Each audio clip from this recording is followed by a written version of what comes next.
안녕하세요. 이것만 알면 나도 학원 세무 전문가 세무사 김정은입니다. 반갑습니다. 자, 오늘은 어린이 통학버스 관련 비용 처리 방법에 대해서 알아보도록 하겠습니다. 자, 어린이 통학버스란 어린이들이 사용하는 통학버스, 즉 어린이들의 통학에 이용되는 버스를 이야기를 하는데요. 일반적으로 어린이 통학버스 같은 경우에는 학원법, 도로교통법, 여객자동차 운수사업법 등 각종 제재와 규정이 있는 법들이 많이 있습니다. 당연하겠죠. 왜냐하면 어린이들이 주로 이용을 하는 차량이기 때문에 관련된 안전 문제에 가장 중점을 두고 있어서 각각 해당 법령에 위배되지 않도록 각각 요건을 충족을 해야 합니다.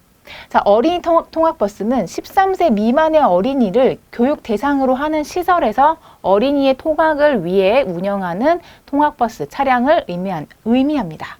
자, 어린이 통학버스를 운영하려고 하는 학원에서는요, 관할 경찰서에 신고를 한 뒤에 운영을 하셔야 되고요.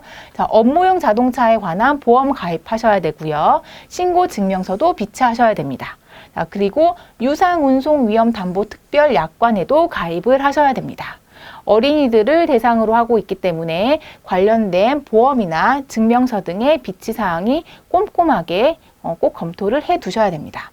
자, 어린이 통학버스를 운영하고 있는 형태는 크게 두 가지로 나눠 볼 수 있을 것 같습니다. 자, 첫 번째는 학원 소유의 차량을 운영하는 경우입니다.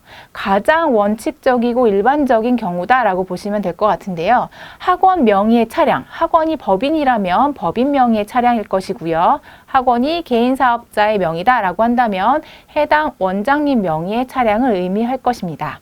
자, 그래서 학원 소유의 차량을 어린이의 통학을 위해서 사용하는 경우에 학원 소유의 차량으로 보고 있고요. 학원 소유 외의 차량의 경우는 다시 크게 두 가지 경우로 나눠볼 수가 있을 것 같습니다. 자, 첫 번째는 운수회사 등을 통해서 어린이 통학버스의 이 서비스를 받는 경우입니다. 자, 운수회사와 학원이 계약을 맺고요. 해당 운수회사에서는 해당 기사분에게 일정한 급여를 지급하게 됩니다. 당연히 운수회사와 학원 간에서는 세금 계산서를 서로 수취를 하게 되고요. 세금 계산서에 의해서 대금을 지급하고 있습니다. 자, 이렇게 운수회사를 통해서 어린이 통학버스를 운행하는 경우에는 내 차량이 아니라 나는, 즉 학원은 단순히 통학 서비스만을 이용하는 것이기 때문에 관련 차량에 대한 비용을 처리할 수는 없습니다. 뒤에 좀 더 자세히 다뤄보도록 하겠습니다. 자, 두 번째, 운수회사가 아니라 두 번째 경우에는 지입 차량이라고 하는 지입기사님을 활용하는 경우입니다. 자, 지입기사님은 노란색 어린이 통학버스를 본인이 소유를 하고요. 학원과 해당 기사님이 계약을 맺어서 통학 서비스를 제공하는 경우다라고 보시면 됩니다. 자, 이렇게 지입 서비스, 지입 기사님이 있는 경우에는 또 두 가지로 나눠볼 수가 있을 것 같아요.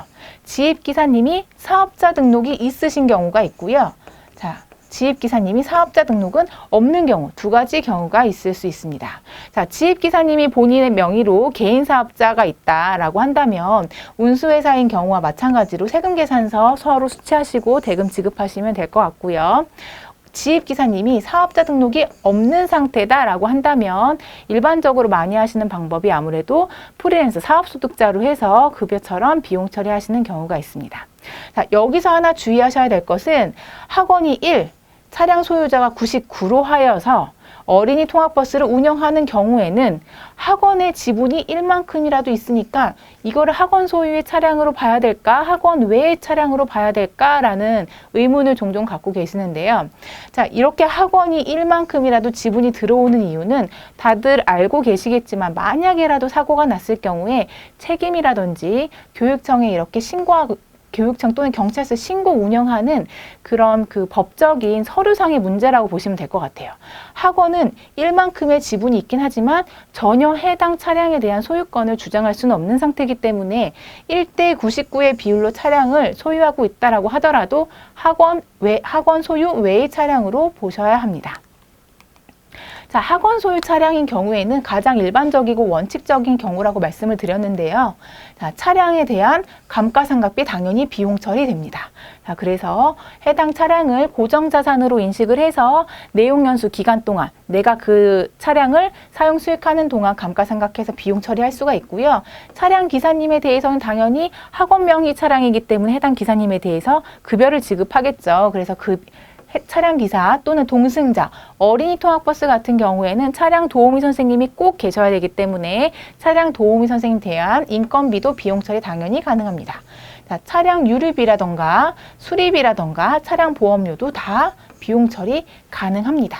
따라서 되도록 이런 비용 처리하실 때는 사업용 신용카드를 이용하시는 게 저희가 비용 처리할 때 가장 무난하다 보시면 될 것 같아요. 자, 학원 소유 외의 차량인 경우에는 그럼 비용 처리가 어디까지 될 것이냐라고 그 문의 주시는 분들이 계시는데요.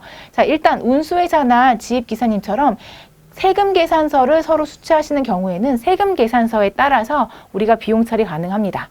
따라서 세금 계산서를 수취한 금액만큼 우리가 비용 처리를 할 수 있고요.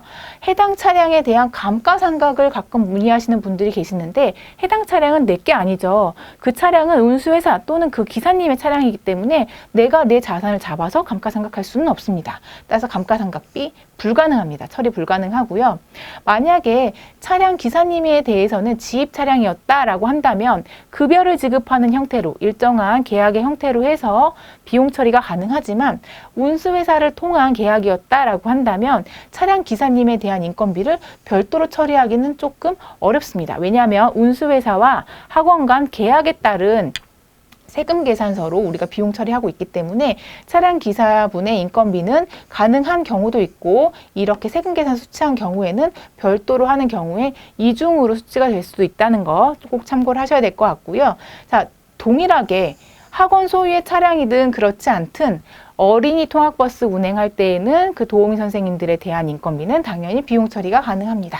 자, 그래서 동승자에 대한 인건비도 비용 처리가 가능하다는 점 참고해 주시기 바랍니다.